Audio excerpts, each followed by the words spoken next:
प्रिय विद्यार्थियों, आज हम लोग एक पाश्चात्य अवधारणा आभिजात्यवाद की चर्चा करेंगे।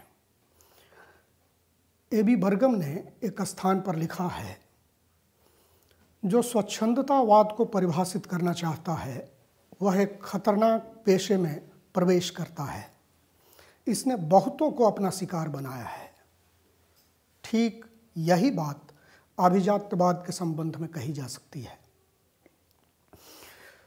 आशय यह है कि रोमांटिसिज्म, जिसका हिंदी अनुवाद स्वच्छंदतावाद के रूप में प्रचलित है,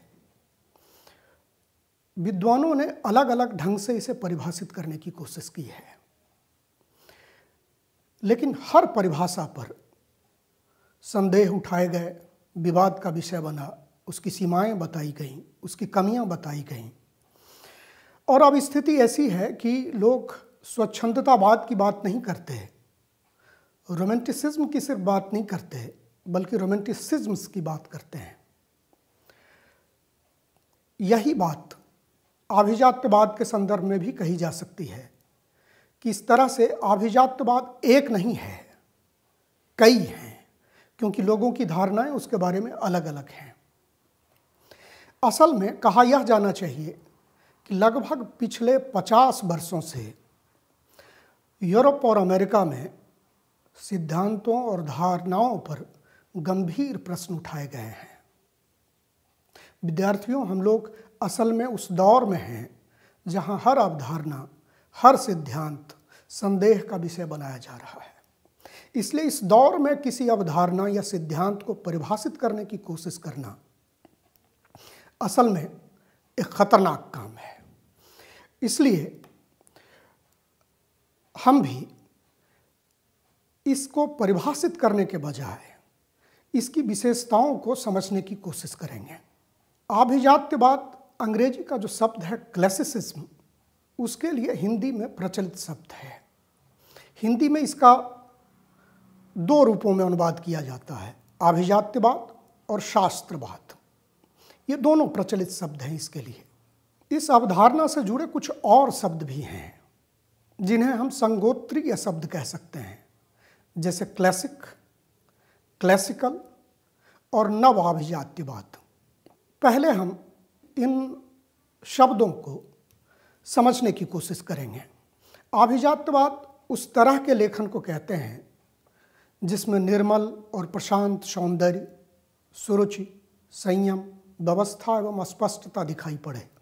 नव आभिजात्यवाद, जो कि न्यू क्लासिसिज्म के लिए प्रचलित है, आभिजात्यवाद के पुनः प्रचलन का द्योतक है।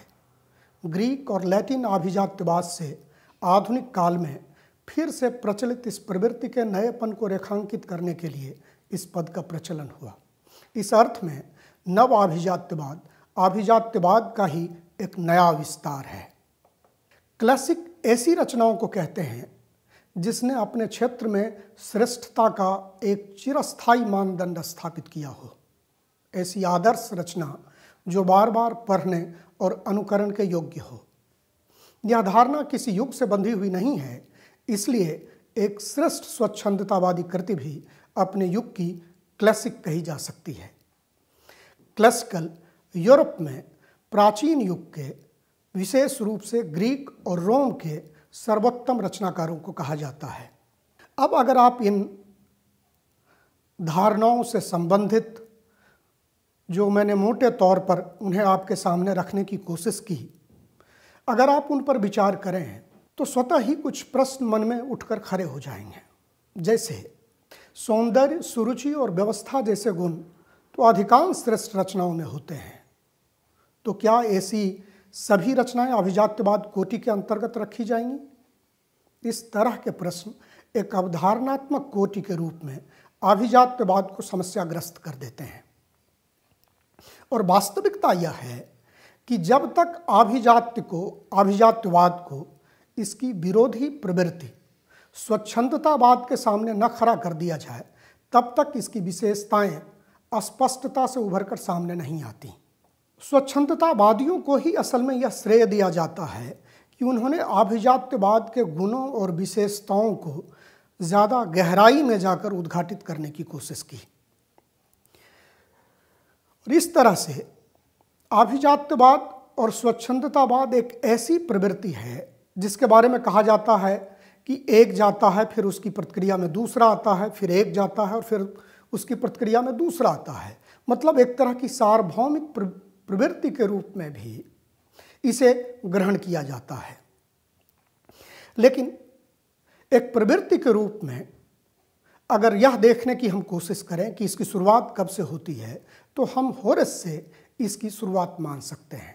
आभिजात्यवाद को प्रतिष्ठित करने का श्रेय प्राचीन रोम के कवि और आलोचक होरेस को दिया जाता है। वैसे इसका आरंभ अरस्तु के काव्य चिंतन से ही माना जा सकता है। अरस्तु ने त्रासदी और महाकाव्य जैसे काव्य रूपों का गहराई से विवेचन किया। उन्होंने इन विधाओं के नियमों का निर्वचन करते हुए इसके पालन पर बल दिया। उनके विवेचन से काव्य रूपों को अस्थिरता मिली, त्रासदी और महाकाव्य को विशेष प्रतिष्ठा मिली। साथ ही काव्य रचना में शास्त्रीय नियमबद्धता और अनुशासन को अनिवार्य माना जाने लगा।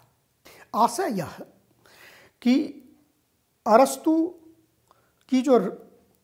का जो ग्रंथ है पोएटिक्स, उन्होंने उसमें त्रासदी और महाकाव्य का जिस तरह से गहराई से विवेचन किया और अच्छी रचनाओं जैसे होमर, जैसे कि सोफोक्लेस, एस्क्युलस, इन लोगों की रचनाओं का विवेचन करते हुए इनमें जिन जो शास्त्रीय मान्यताएं और समझ और जो नियम कार्य कर रहे हैं, उसका जिस तरह से विश्लेषण और विवेचन करके उन्होंने सामने रखा, तो उससे यह धारणा बनी कि अगर किसी को अच्छा काव्य रचना हो तो उन्हें इन नियमों का पालन करना चाहिए, जिन नियमों के आधार पर होमर और सोफोक्लेस जैसे महान रचनाकारों ने काव्यों की रचना की है। बाद में चलकर होरेस ने 65-68 ईस्वी पूर्व के आसपास आर्स पोएटिका नामक ग्रंथ की रचना की। यह उन्होंने युवा रचनाकारों को शिक्षित करने के लिए इसकी रचना की। उन्होंने इसमें विशेष रूप से अरस्तु के सिद्धांतों की व्याख्या की, उनके द्वारा बताए गए नियमों के पालन पर जोर डाला। उन्होंने उच्चस्तरीय काव्य की रचना के लिए प्राचीन ग्रीक के श्रेष्ठ कवियों की कृति के अनुकरण को भी आवश्यक माना। जैसे उनका प्रसिद्ध कथन है, be Homer's works your study and delight, read them by day and meditate by night. अर्थात होमर की कृतियां आपके अध्ययन और आनंद का विषय होना चाहिए। दिन में आप उसे पढ़ें और रात में उसका मनन करें। वो ये बात युवा रचनाकारों के लिए कह रहे हैं। ध्यान दीजिए इस बात पर, अनुकरण एक महत्वपूर्ण शब्द है अभिजात्यवाद के संदर्भ में और इसकी कई व्याख्याएं प्रचलित हैं। लेकिन इस अवधारणा को अगर आप सकारात्मक रूप में लेना चाहते हैं और लेना चाहिए, असल में अनुकरण शब्द पर अगर हम गौर करें और इसका अर्थ अगर हम ठीक से ग्रहण करें, तो इसका मतलब नकल नहीं है। इसका अर्थ अरस्तु के यहाँ भी नकल नहीं है और होरेस के यहाँ भी नहीं है। अनुकरण का मतलब है होरेस के यहाँ कि अगर आप आदर्श रचनाकारों की रचना का अनुकरण करेंगे, उसे आप पढ़ेंगे, उसका अगर आप मनन करेंगे, तो उसकी जो आत्मा है, उसका जो स्पिरिट है, वह आपके अनुभव का हिस्सा, आपकी अनुभूति का हिस्सा बनने लगेगा और एक तरह से उससे आपको प्रेरणा मिलेगी। और उस प्रेरणा से जब आप कविता लिखेंगे, काव्य लिखेंगे, त्रासदी या महाकाव्य की रचना करेंगे, तो फिर उसकी भी यह स्थिति हो सकती है कि वह रचना इतनी श्रेष्ठ हो कि उसे होमर और सोफोक्लेस जैसे रचनाकारों के आसपास रखा जा सके। इन विचारकों की असल में एक तरह से कहीं न कहीं मान्यता यह भी है कि जो सर्वश्रेष्ठ है वह पहले ही रचा जा चुका है। आप अधिक से अधिक उसके आसपास पहुंच सकते हैं। इसीलिए और होरेस का जो दौर है वो रचना के मामले में होरेस को लगा कि ये गिरावट का दौर है। इसीलिए अगर आदर्श रचनाकारों की रचना का अनुकरण किया जाए तो फिर ऐसी रचनाएं रची जा सकती हैं जो उनके आसपास पहुंच सके। अब हम आज अभिजात्यवाद की कुछ विशेषताओं की चर्चा करेंगे। जैसे अगर अभिजात्यवादी कला का अगर आप विश्लेषण करें तो आप पाएंगे कि यह मूलतः वस्तुनिष्ठ कला है, जबकि स्वच्छंदतावाद जो इसकी विरोधी प्रवृत्ति है उसमें आत्मनिष्ठ दृष्टि की प्रधानता देखने को मिलती है। वस्तुनिष्ठ का मतलब यह है, इसका आशय यह है कि रचनाकार सिर्फ अपने भावों की, अपने निजी सुख दुख की, अपने आत्मगत भावों की सिर्फ अभिव्यक्ति नहीं करता, बल्कि इस जीवन जगत का वस्तुनिष्ठ रूप में वर्णन और चित्रण करता है।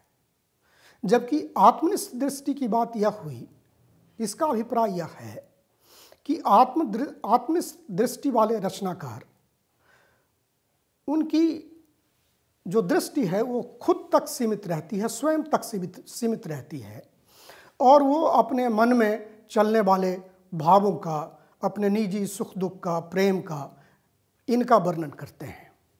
दूसरे जिसकी मैं चर्चा थोड़ा सा कर चुका हूँ कि अभिजात्यवादी परंपरा अनुकरण पर बल देती है, लेकिन अनुकरण के साथ साथ, जैसा कि बाद में टी.एस. इलियट ने इसका विस्तार किया, कि अनुकरण का संबंध अपनी परंपरा से प्रेरित होना है। एक अच्छे रचनाकार में परंपरा उसकी धमनियों में बहना चाहिए, और टी.एस. इलियट ने परंपरा और व्यक्तिगत प्रतिभा के बीच गहरे संबंध सूत्र की तलाश की। उनके कहने का आशय यह है, और वो अपने को अभिजात्यवादी मानते थे, उनके कहने का आशय यह था कि कोई भी बड़ा रचनाकार जब तक अपनी परंपरा में ठीक से दीक्षित नहीं है, अपनी परंपरा की गहरी समझ उसे नहीं है, तब तक वो महान काव्य की रचना नहीं कर सकता। श्रेष्ठ काव्य में जो श्रेष्ठतम अंश होते हैं टी.एस. इलियट के अनुसार, वहाँ परंपरा की गूंज अनुगूंज मौजूद रहती है। तो इसलिए परंपरा और व्यक्तिगत प्रतिभा के बीच गहरा संबंध है। परंपरा विहीन शून्य में व्यक्तिगत प्रतिभा का जन्म नहीं हो सकता, मौलिकता का जन्म शून्य में नहीं हो सकता। परंपरा में दीक्षित होकर ही, परंपरा को समझकर ही आप परंपरा का विकास कर सकते हैं, उसमें कुछ नया जोड़ सकते हैं, उसमें कुछ मौलिक जोड़ सकते हैं, और तभी असल में उस परंपरा में किसी रचनाकार की अपनी जगह भी बन पाएगी। दूसरे, अभिजात्यवाद कला को स्वतः स्फूर्त सृजन नहीं बल्कि सायास निर्मित कृति मानता है। स्वच्छंदतावादी कवि वर्ड्सवर्थ का यह कथन बहुत मशहूर है, poetry is the spontaneous overflow of powerful feelings. कविता प्रबल भावों का सहज उच्छलन है। आशय यह है कि कविता प्रबल भावों की स्वतः स्फूर्त अभिव्यक्ति होती है। अभिजात्यवाद इस समझ से सहमत नहीं है। अभिजात्यवादी कलाकारों के अनुसार रचना स्वतः स्फूर्त ढंग से नहीं लिखी जाती, स्वतः स्फूर्त अभिव्यक्ति नहीं होती, बल्कि वह एक सायास निर्मित कला है। मतलब यह कि रचनाकार रचना को रचते समय सजग होता है, भाषा के प्रति, बिंबों के प्रति, रूपकों के प्रति, प्रतीकों के प्रति, और रचते वक्त वह यह जांचता चलता है कि वह जो कुछ कहना चाह रहा है वह ठीक से अभिव्यक्त हो पा रहा है या नहीं। वह जिस मानसिक दशा या फिर जिस कथ्य को अभिव्यक्त करना चाहता है उसके अनुकूल शब्द, बिंब, प्रतीक, भाषा ये बन पा रही है न या नहीं बन पा रही है, उसके अनुरूप भाषा होनी चाहिए, बिंब उसके अनुरूप होने चाहिए, प्रतीक उसके अनुरूप होने चाहिए। इसी तरह से आभिजात्यवाद भावावेग पर नहीं, संयमित अभिव्यक्ति पर बल देता है।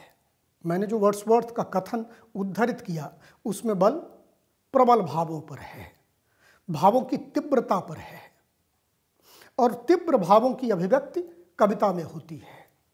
किसके की तीव्र भावों की अभिव्यक्ति? तो कवि के तीव्र भावों की अभिव्यक्ति। लेकिन आभिजात्यवाद इससे सहमत नहीं है।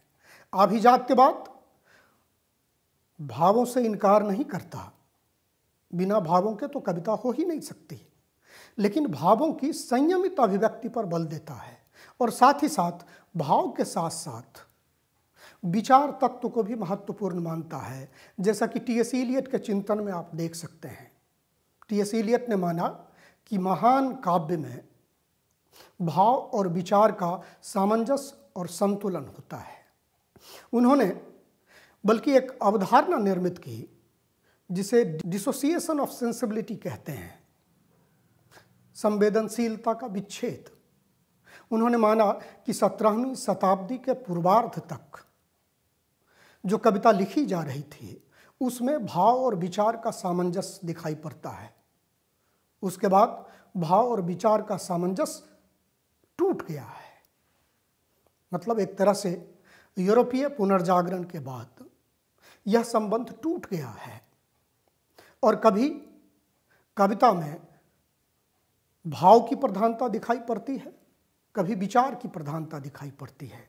लेकिन महान काव्य के लिए भाव और विचार के सामंजस्य का होना, उसके संतुलन का होना जरूरी है। अब इस संवेदनशीलता के विच्छेद की धारणाओं से कई जगहों पे असहमति हो सकती है लोगों की, लेकिन मोटे तौर पर इस बात के साथ तो सहमति बनती ही है कि आम तौर पर अपवाद हो सकते हैं, लेकिन आम तौर पर महान काव्य में भाव और विचार का संतुलन और सामंजस्य दिखाई पड़ता है। इसी तरह से आभिजात्यवाद सार्वभौमिक और सार्वकालिक कला की रचना का लक्ष्य अपने सामने रखता है। ऐसी कालजयी कला की रचना के लिए भावबोध की निर्व्यक्तिक अभिव्यक्ति को आवश्यक मानता है। वर्ड्सवर्थ का कथन आप फिर से याद करें, उसमें भाव की तात्कालिक अभिव्यक्ति पर, सीधी अभिव्यक्ति पर जोर अधिक है। टी.एस. इलियट का मानना था कि इस तरह की सीधी अभिव्यक्ति कमजोर कविताओं का लक्षण है। श्रेष्ठ कविताओं की रचना के लिए, कालजयी कविताओं की रचना के लिए भावबोध की निर्व्यक्तिक अभिव्यक्ति होनी चाहिए।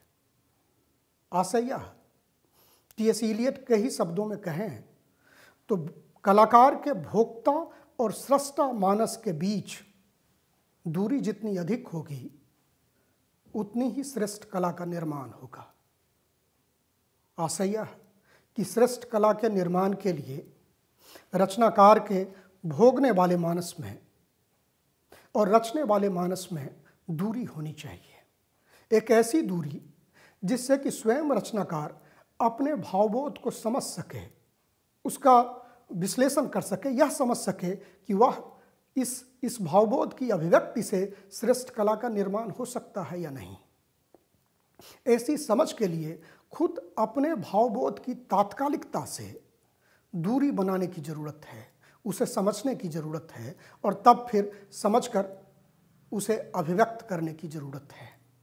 और तब जाहिर है कि ऐसी जो अभिव्यक्ति होगी वह सायास अभिव्यक्ति होगी, सजग अभिव्यक्ति होगी। अंतिम बात, आभिजात्यवाद में मनुष्य और मानवीय प्रकृति के बारे में कुछ खास धारणाएं अंतर्निहित रही हैं। आभिजात्यवादी कलाकार मनुष्य की क्षमता और स्वतंत्रता को सीमित मानता है।